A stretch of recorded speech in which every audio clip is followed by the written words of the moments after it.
سلام جماعة. من الأسئلة اللي قاعد تتكرر علي وايد بإنه إذا إحنا نقبل الفول السوداني والترمس بالكيتو بكميات محددة، مع إنه هم علميا من فصائل البقول، يعتبروه بقوليات مو مكسرات. طيب ليش إحنا قاعد نقبل هذيلي بس ما نقبل الأشياء الثانية؟ ليش نقدر نحط طاسة فول سوداني ناكلها أو زبدة فول سوداني ناكله، بس ما نقدر نحط طاسة نخي أو طاسة فول أو بازاليا؟ ال- الموضوع كله نسبة وتناسب والجلايسيميك اندكس.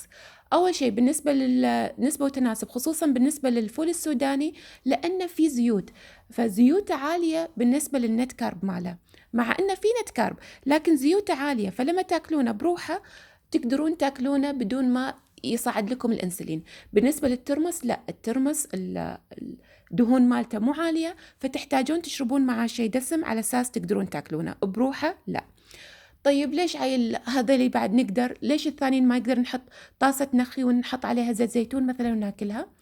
بكل بساطة لأنه اخذوا حبات الحمص أو النخي، اخذوا الباجلة أو الفول، اخذوا بازاليا، اخذوا فاصوليا بيضة وطحنوها، شو تصير؟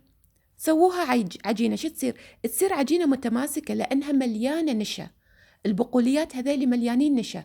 لكن اخذوا الترمس وطحنوا، شو يصير؟ تصير عجينة مايعة ما فيها وايد نشا. وتيون حق الفول السوداني طحنوا، شو يصير؟